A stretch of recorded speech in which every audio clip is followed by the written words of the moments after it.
살아 역사하시는 우리 주님의 평안이 오늘 이 아침 성도 여러분의 삶에 가득하기를 먼저 축원합니다. 요리사는 요리할 때 행복합니다. 가수는 노래할 때 행복하겠죠? 교사는 가르칠 때 행복합니다. 여러분은 무엇할 때 행복하십니까? 목사는 설교할 때 행복합니다. 행복한 마음으로 오늘 말씀 전하도록 하겠습니다. 한 시인이 이런 시를 썼습니다. 꽃게가 간장 속에 반쯤 몸을 담그고 엎드려 있다. 등판에 간장이 울컥울컥 쏟아질 때 꽃게는 뱃속의 알을 껴안고 꿈틀거리다 더 낮게 더 바닥 쪽으로 웅크렸으리라. 버둥거리다 어찌할 수 없어서 살 속에 스며드는 것을 한때의 그 어스름을 꽃게는 천천히 받아들였으리라. 껍질이 먹먹해지기 전에 그리고 가만히 알들에게 말했으리라. 저녁이야. 불 끄고 잘 시간이야. 남다른 감수성으로 어미 꽃게의 아픔에 주목한 시인의 시입니다. 시 속에서 어미 꽃게는 자신의 안위보다 자신이 잉태하고 있는 알들의 안위가, 알들의 생명이 더 걱정됩니다. 어미 꽃게는 뱃속의 알들을 위험으로부터 보호하려고 웅크리기도 하고 몸부림치며 안간힘을 씁니다. 그러나 쓰나미처럼 울컥울컥 밀려오는 간장을 애타는 모성애로서도 막을 길이 없음을 알게 됩니다. 그리고 종당엔 죽음을 목전에 둔 알들에게 이렇게 말을 하는 겁니다. 저녁이야. 불 끄고 잘 시간이야. 세상의 모든 어미들의 자식 사랑은 미물에서 만물의 영장에 이르기까지 그 깊이가 동일합니다. 중국 진나라 환공이 총나라를 정벌하기 위해서 양쯔강 협곡을 지날 때의 일이었습니다. 한 병사가 작고 예쁜 새끼 원숭이 한 마리를 잡아서 배에 태우고 가는데 그 새끼 원숭이의 어미가 배를 따라 백리를 따라오며 슬피 울다가 배가 강 어귀에 다다랐을 쯤에 몸을 날려서 배에 탔습니다. 그러나 너무 기진맥진해서 어미 원숭이는 배에 타자마자 숨이 끊어졌습니다. 배에 탔던 병사들이 어미 원숭이가 죽은 이유를 알아보니 어미 원숭이의 창자가 마디마디 끊어져 있었답니다.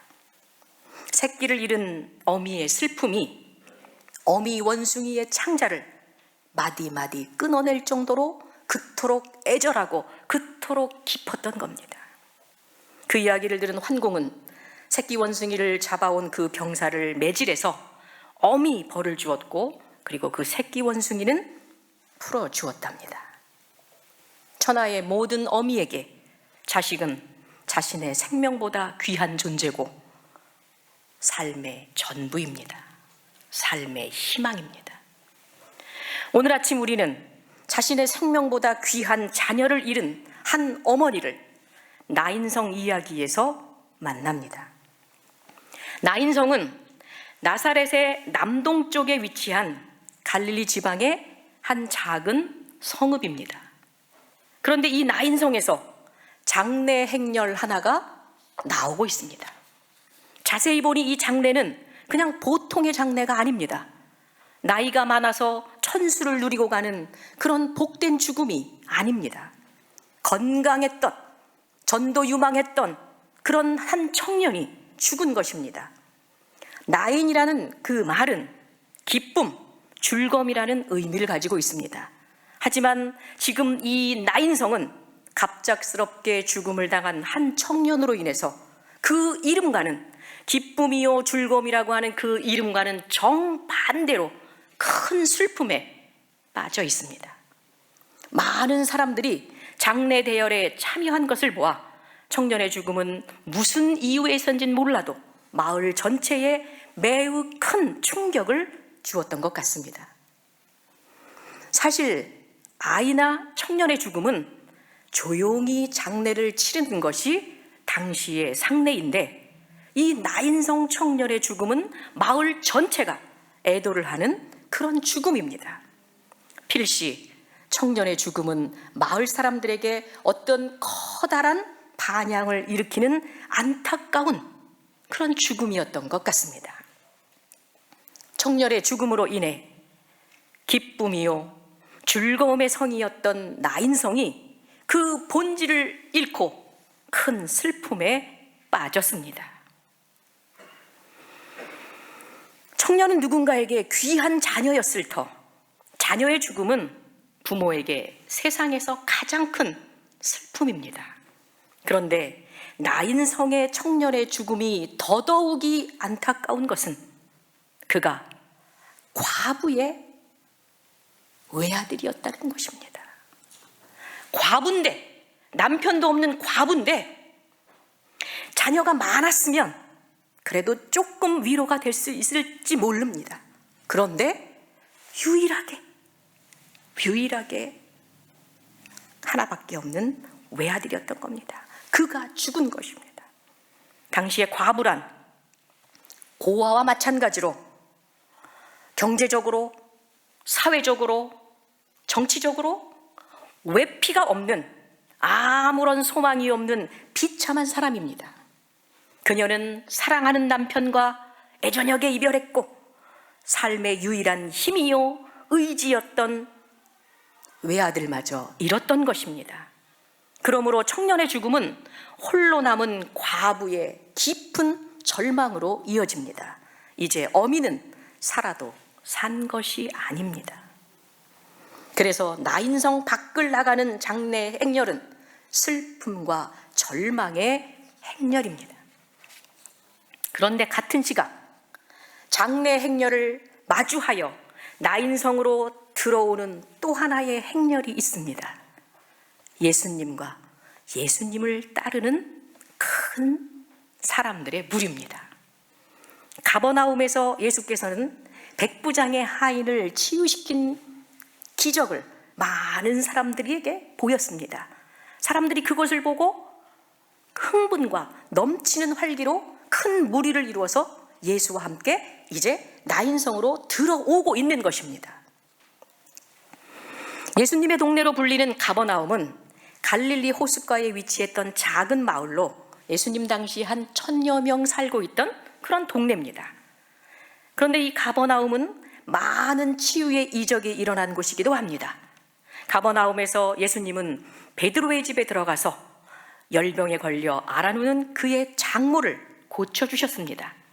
이를 보고 사람들이 병자와 귀신 들린 사람들을 많이 데리고 왔고 예수님은 그들을 모두 고쳐주셨습니다. 중풍병에 걸린 병자의 친구들이 운집한 군중으로 인해서 예수님께 접근하기가 어렵자 지붕을 뚫고 천정을 뚫고 병자가 누운 상을 예수님 앞으로 내려서 중풍병자를 고침받게 한 곳도 가버나움입니다. 또한 나는 생명의 떡이니 내게 오는 자는 결코 줄이지 아니할 터요 나를 믿는 자는 영원히 목마르지 아니하리라고 하는 생명의 떡에 대한 말씀도 가버나움 회당에서 하셨습니다. 더 나아가 제자들 사이에서 누가 크냐 하는 논쟁이 있을 때 첫째가 되고자 하면 무사람의 끝이 되며 무사람을 섬기는 자가 되어야 하리라. 누구든지 내 이름으로 이 어린아이 하나를 영접하면 곧 나를 영접함이요 누구든지 나를 영접하면 나를 영접함이 아니요 나를 보내신 이를 영접함이다 라고 가르친 곳도 바로 이 가버나움입니다. 이렇게 가버나움은 작지만 예수의 설교와 가르침과 치유 사역이라고 하는 예수님의 삼중 사역이 모두 나타난 그런 곳입니다. 가버나움은 예수님 사역의 중심지였습니다. 예수님이 나인성으로 오시기 전에 가버나움에서 어느 백부장의 사랑하는 종이 병들어 죽게 되었습니다. 백방으로 그가 손을 써보았지만 병을 고칠 수가 없었습니다. 그때 백부장은 예수에 관한 소문을 듣게 됩니다.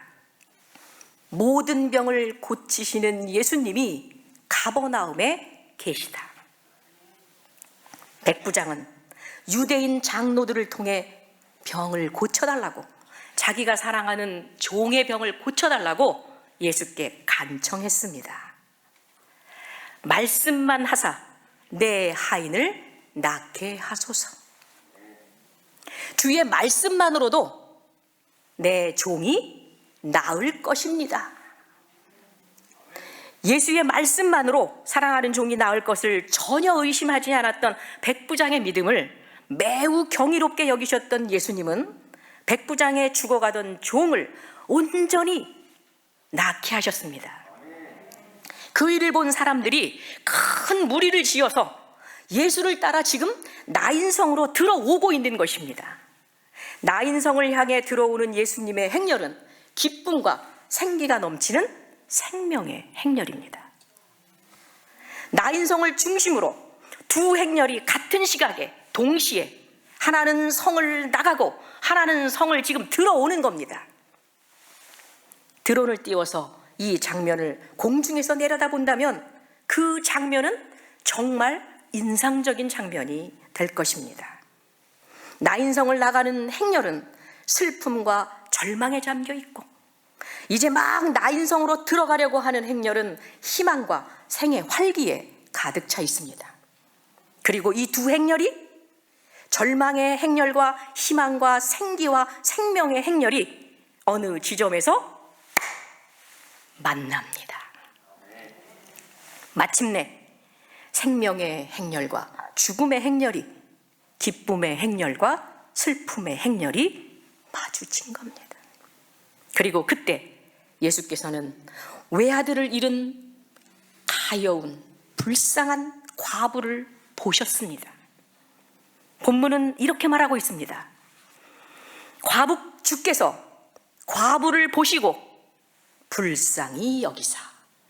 주께서 과부를 보시고 불쌍히 여기사.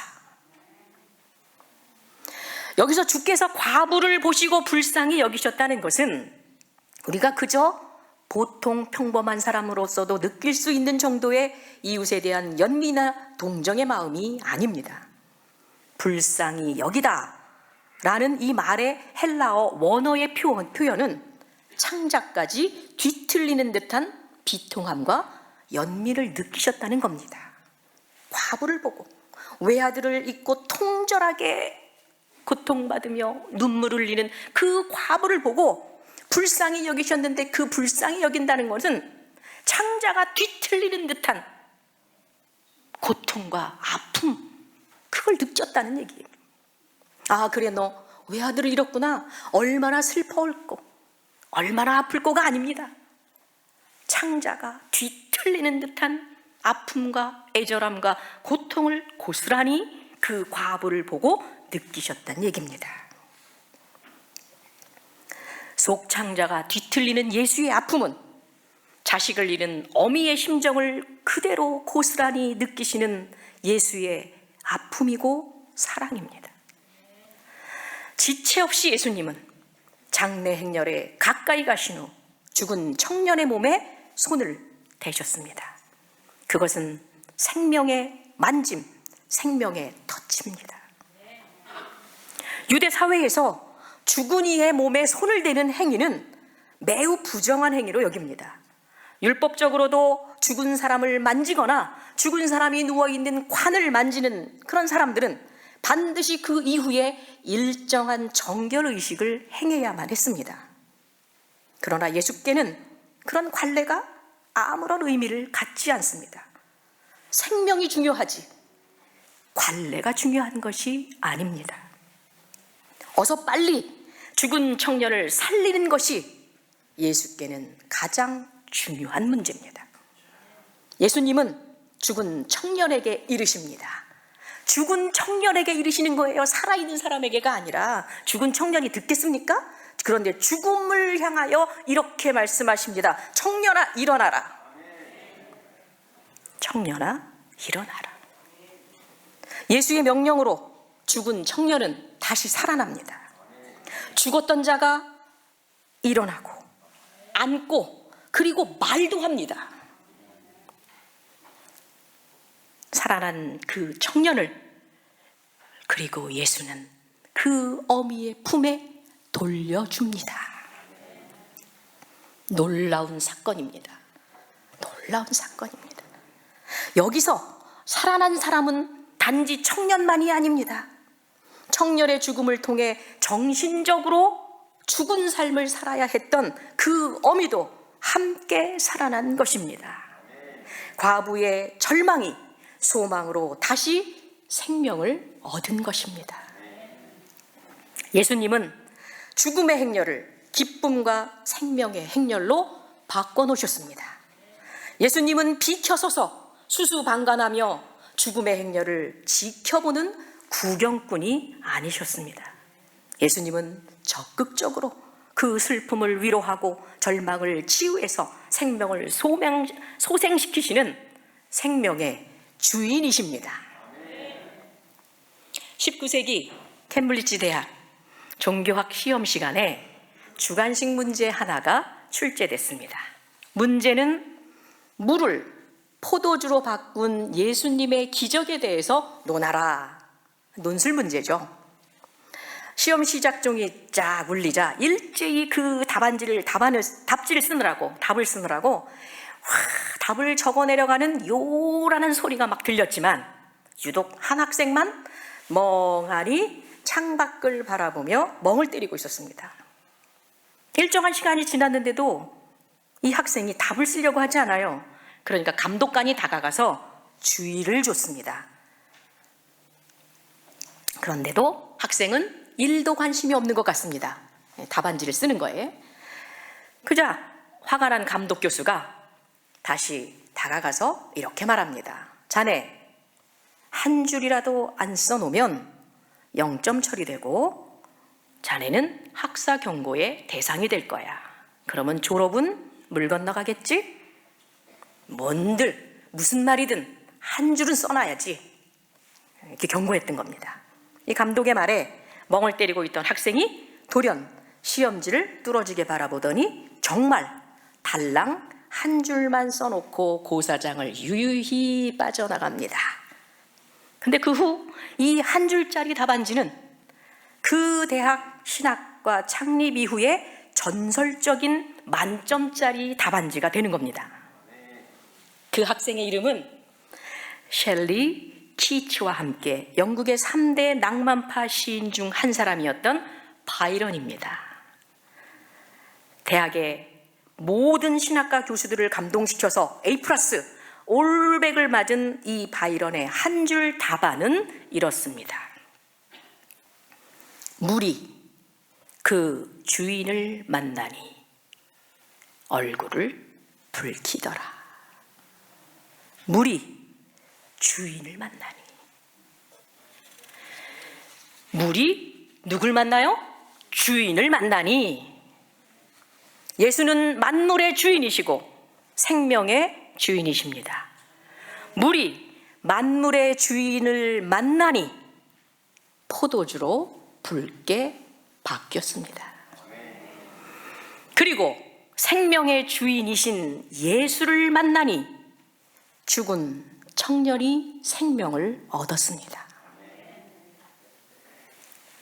주님을 만나는 사람마다 새로운 생명을 얻고 죽었던 심령이 되살아납니다. 슬픔에 빠진 나인성이 예수를 만나 이름 그대로 즐거운 성, 기쁨과 환희의 성으로 회복되었습니다. 예수는 과부의 절망을 희망으로 바꿔놓으신 것처럼 아무리 어렵고 힘든 상황일지라도 우리 삶에 새로운 희망의 혁명을 일으키십니다. 예수를 만났기에 과부와 나인성 사람들은 절대 절망에서 절대 희망의 삶으로 바뀐 것입니다. 성 밖으로 향하던 슬픔의 행렬이 기쁨과 축제의 행렬이 돼서 성 안으로 예수와 함께 들어가는 겁니다.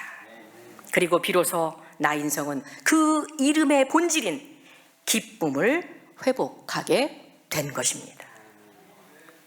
사랑하는 여러분, 예수께서는 우리 인생의 본질이 회복되기를 원하십니다. 예수께서는 우리의 삶을 기쁨으로 살기를 소망하십니다. 헛되고 헛되니 모든 것이 헛된 세상의 비본질적인 것으로 인해서 고통받고 흔들리고 아파하고 좌절하고 꺾이는 우리 인생이 하나님이 주시는 기쁨으로 확고하게 세워지는 참된 나인성의 인생이 되기를 원하시는 것입니다. 주께서는 세상 걱정과 세상이 주는 아픔과 좌절의 행렬에서 벗어나 생명의 주인이신 예수로 인해 다시금 소망으로 부활하는 여러분이 되시기를 바라십니다. 주님은 우리의 인생이 고통과 슬픔에 빠진 나인성에서 참된 기쁨을 회복한 나인성으로 되게 하기 위해서 끊임없이 우리의 삶을 노크하시고 우리 안에 들어오십니다. 이 아침 생명의 주인이신 예수로 인해 여러분의 인생이, 우리의 삶이 주님이 주시는 기쁨을 회복한 축복의 참된 나인성으로 강건하게 세워지기를 생명의 주인이시고 만물의 주인이신 우리 주 예수 그리스도의 이름으로 축원합니다. 기도하겠습니다.